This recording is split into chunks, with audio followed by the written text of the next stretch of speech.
안녕하세요. 이빨로 승부하는 시계 채널 WM 워치 매거진입니다. 제가 최근 몇 달 동안 시계 리뷰만 너무 달렸는데요. 사실 이 채널은 전문 시계 리뷰 채널이 아닙니다. 그냥 시계에 관한 것은 아무거나 다 하는 저퀄 개인 취미 채널입니다. 그래서 오늘은 시계 없이 여러분과 미국물 한 잔 떠놓고 마셔보는 시간 가져보겠습니다. 한국에서도 영어 잘하시는 시계 매니아분들은 호딩키라는 이름 많이 들어보셨을 겁니다. 호딩키는요, 미국 시계 전문 매거진이고요. 2008년에 세워져서 역사가 굉장히 짧은데도 불구하고 세계적으로 시계 바닥에 상당한 영향력을 가지고 있습니다. 마케팅 측면에서도 하겐다즈 같은 미국 회사인데 장명을 잘해서요, 사람들이 유럽의 역사 깊은 브랜드라고 착각하게 만드는 전술, 아주 잘 쓴 예라고 생각하고요. 갑자기 하겐다즈가 미국 거였어? 하시는 분 계실 겁니다. 미국 맞습니다. 자, 오늘 소개해드릴 내용이 바로 이 호딩키의 다이버 시계 전문 저널리스트 제이슨 히튼 씨가 2020년 1월 1일에 블룸버그지에 기재한 2019년에 발매된 최고의 다이버 시계 베스트 9입니다.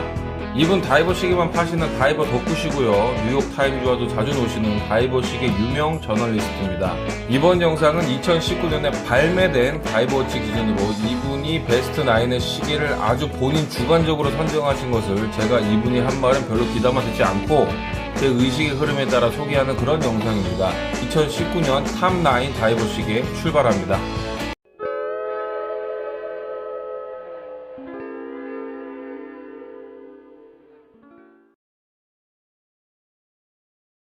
자, 1번 먼저 블랑팡의 50 패덤즈 바라쿠다 리미티드 에디션입니다. 1953년 등장한 50 패덤즈는요, 롤렉스 서브마리너와 함께 다이버 시계 조상으로 불리는 모델이죠. 저도 정말 좋아해서 매달 유튜브 수익 중에 25만원을 저축하고 있습니다. 한 5년 정도 남은 것 같고요. 50 패덤즈의 경우 군용 시계 냄새가 아주 강한 다이버 시계죠. 1970년대 말까지 프랑스 해군을 비롯해 체코, 독일, 미국의 특수부대원들이 가장 선호하는 다이버 시계였습니다. 시계 다이버들의 우상, 자크 이브 쿠스토가 착용하며 더욱 뜨거운 관심을 받았던 역사가 있고요. 다이버 시계 역사에서 중요한 모델인 만큼 지금도 다이버 매니아들에겐 로망인데 로망이라고 멋지다고 하고 한국에서는 다들 롤렉스 서브마리너 사러 가는 그런 시계다, 이렇게 말씀드릴 수 있겠습니다. 블랑팡 매장이 하나둘씩 문을 닫고 있습니다. 인지도가 참 할 말이 없죠. 지금도 이 영상 보시는 분들 중에 나도 블랑팡 만년필이 있는데 문 왜 닫아 하시는 그런 분 분명히 계실 겁니다. 이 2019년 출시된 바라쿠다는요, 1970년에 출시된 버전의 시계를 복각한 시계고요. 50 패덤즈 고유의 아이덴티티는 그대로 간직하면서 좀 더 세련된 디자인으로 만들어졌습니다. 블랙 다이얼에 베이지 컬러 직사각형 인덱스가 빈티지한 느낌을 주면서 인덱스 끝부분에는 붉은색 루미노바 포인트를 주어서 세련된 느낌을 가져다 줍니다. 40mm 스틸 케이스에 오토매틱 칼리버 1151 무브먼트로 작동하고요. 13mm 두께 가지고 있고 무려 95시간의 정신나간 파워 리저브에 300m 방수 기능을 갖고 있습니다. 이 모델 가격 그 당시에 14,000불 정도에 나왔었는데요. 전세계 500개로 한정 판매되었고요. 아쉽게도 현재는 완판된 상태입니다. 같은 디자인의 45mm 사이즈의 시계만 판매되고 있는데 이건 좀 커서 재고가 남은 거 아닌가 그런 생각이 듭니다. 저는 45mm 노리고 있습니다. 5년 후에요. 자, 두 번째 독사섭 200T그래프 스테인리스 스틸입니다. 독사는 한국에서는 거의 인지도가 신생 마이크로 브랜드급이죠. 하지만 절대로 무시할 수 없는 브랜드입니다. 독사는 1889년에 시작된 스위스 독립시계 회사입니다. 초기에는 드레스워치를 제작하다가요, 60년 후반에 다이빙 시계 등을 제작하였고요. 최초의 오렌지색 다이얼 다이버 시계라는 명예를 가지고 있는 그런 브랜드입니다.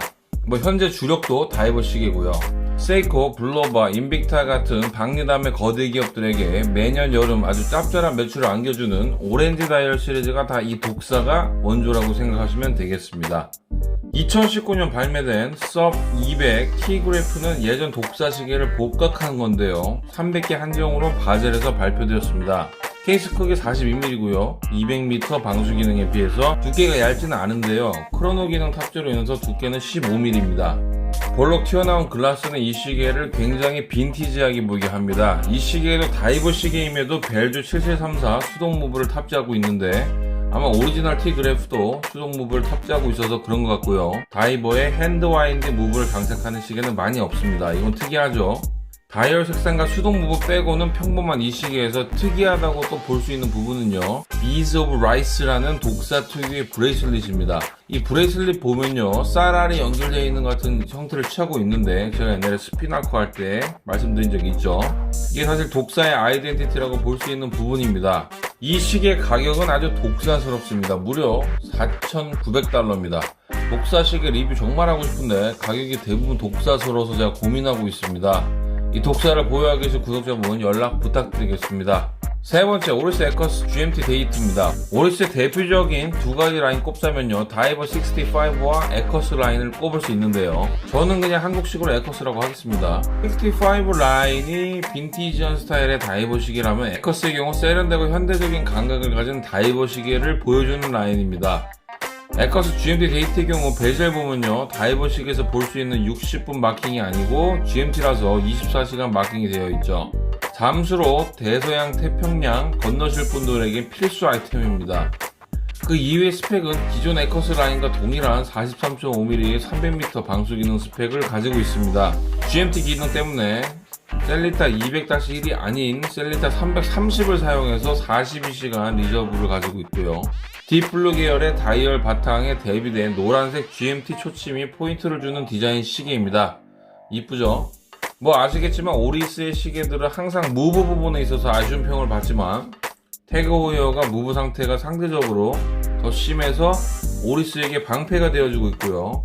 또 그런 논란을 상쇄할 만한 가격과 외형적인 디자인이나 마감면에서 괜찮은 수준을 보여주고 있기 때문에 젊은 층들에게 잘 어필하고 있다, 이렇게 보여집니다. 네 번째, 롤렉스 C 듀얼러 스틸 골드 투톤입니다. 굳이 설명할 필요 없는 유명한 시계이기 때문에 간단히 말씀드리면요, 롤렉스 서브마리노와 비교해서 더 두껍고 튼튼해서 더 깊은 잠수가 가능한 시계이다, 뭐 이 정도만 말씀드리면 충분할 것 같습니다. 서브마리노 신형도 올해는 70시간 모브를 달고 나올 것이라는 예측 많은데요, 뭐 지켜봐야겠습니다. 다섯 번째, 세이코 프로스펙스 1970년 다이버 리크리에이션 SLA033입니다. 이 시계는 1968년도에 발매된 6105 모델을 복각해 발매된 시계로요, 한정판으로 발매되었습니다.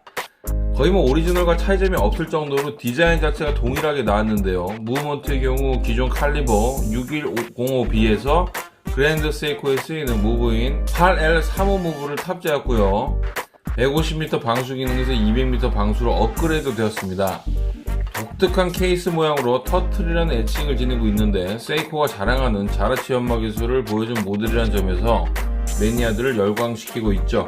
또한 모험가 우에무라 나오미가 애용하고 있던 것으로 우에 다이버라고도 합니다. 케이스백은 한정판 2,500개, 즉 2,500번까지 1년 번호가 커버 각인되어 발매되고 있습니다. 가격은 좀 많이 비쌉니다. 약 한화 500만원 정도인데요, 무브가 그랜드 세이코의 무브를 가져다 썼다고 하기는 하지만 500만원짜리 세이코는 매니아가 아니면 선뜻 지갑을 열기 힘들어 보입니다. 여섯 번째, 이아노스 아비소스입니다. 아주 생소한 브랜드죠. 그리스 태생의 마이크로 브랜드입니다. 마이크로 치고는 바제롤드에 나올 정도로 성공한 마이크로 브랜드고요. 브랜드 이름 이아노스는 어디서 많이 들어봤죠? 제가 발음해 보겠습니다. 이아노스. 그렇습니다. 바로 로마 신화의 두 얼굴의 신 야누스입니다. 야누스 얼굴 들어보셨죠? 보통 이중적인 사람을 뜻하죠.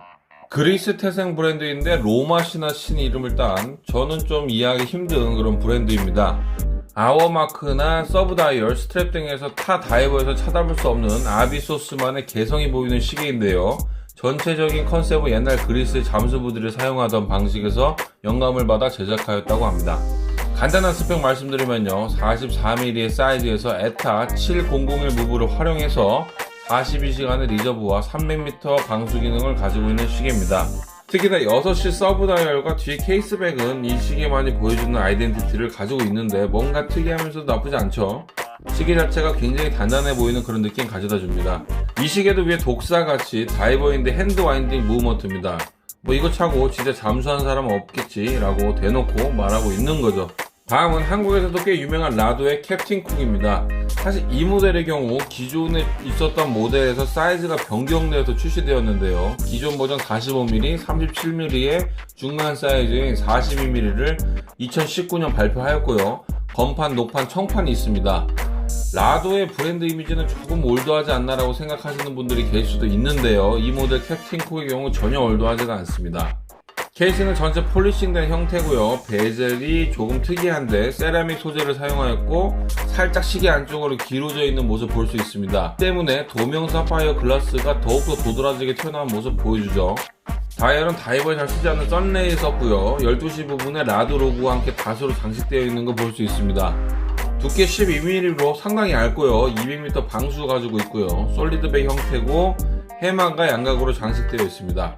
브레이슬렛은 7연줄로 촘촘하게 잘 만들어져 있습니다. 무브는 에타 2824를 베이스로 수정해서 80시간 리저브를 가지고 있습니다. 그래서 얇은 거였네요.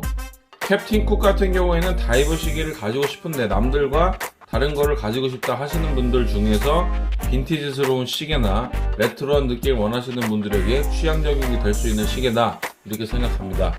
여덟 번째 투더 블랙베이 P01입니다.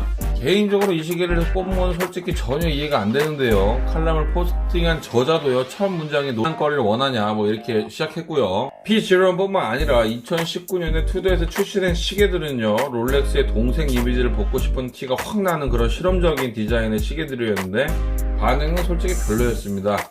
판매량도요 저조했고요.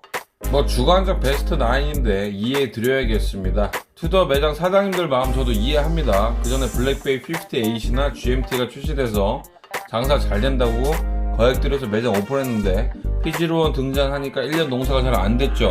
이제 올해 바젤월드에 1년 매출 걸려 있습니다. 그냥 실험하지 말고 투더 서브마리너 복각해라 제발 이러면서 새벽기도 가시면 되겠습니다. 그래도 다른 브랜드들은 매출 안 나오면요 백화점에서 쫓겨나는데 투더는 뭐 그렇다 해도 롤렉스와 세트라서 백화점 메이플에서 나가라고도 못합니다. 그게 어딥니까? 좋은 형 있으면 이렇게 좋습니다. 자, 마지막은 오메가 시마스터 007 에디션입니다. 4월에 개봉할 예정인 007 시리즈 No Time to Die의 시계는 미리 개봉을 한 거죠. 자기네가 다 해놓고 데니얼 크레그의 의견을 반영해서 만들어졌다고 마케팅하는 이번 007 시계는요 디자인 자체가 이쁩니다.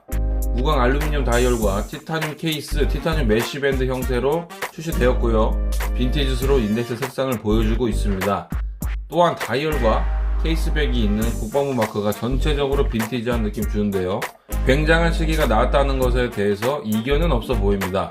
그런데 가격이요 하나로 약 1100만원 초반대인데 서브마리너와 가격 레벨이 같아졌죠. 근데 좀 너무 자주 그리고 많이 내놓는 것이 아닌가 하는 생각 듭니다. 007 여왕님 어쩌고 편 50주년으로 나온 게 있었습니다. 2019년에요. 그리고 몇 달 되지도 않았는데 이거 또 발표하고요. 솔직히 한정판으로 업그레이드 된 거 계속 나오면요 아무것도 모르고 앞에 거 산 사람들 정말 짜증납니다. 그게 저죠. 그리고 제가 먼저 메시줄로 바꿔서 여름에 차고 다녔었는데요. 오메가 니네 내 리뷰 본 거 아니겠죠? 나왔을 때 놀랬습니다. 혹시 지원이 워치 매거진 구독자? 자, 9개의 다이버 보셨는데요. 다 돈만 여유있으면 컬렉션으로 가지고 있어도 손색 없는 시계들입니다. 특히 인기가 없어서 그렇지 투더 P01도 나쁘지 않습니다. 투더즈분들 저 너무 미워하지 마시길 바랍니다. 시청해주셔서 감사합니다.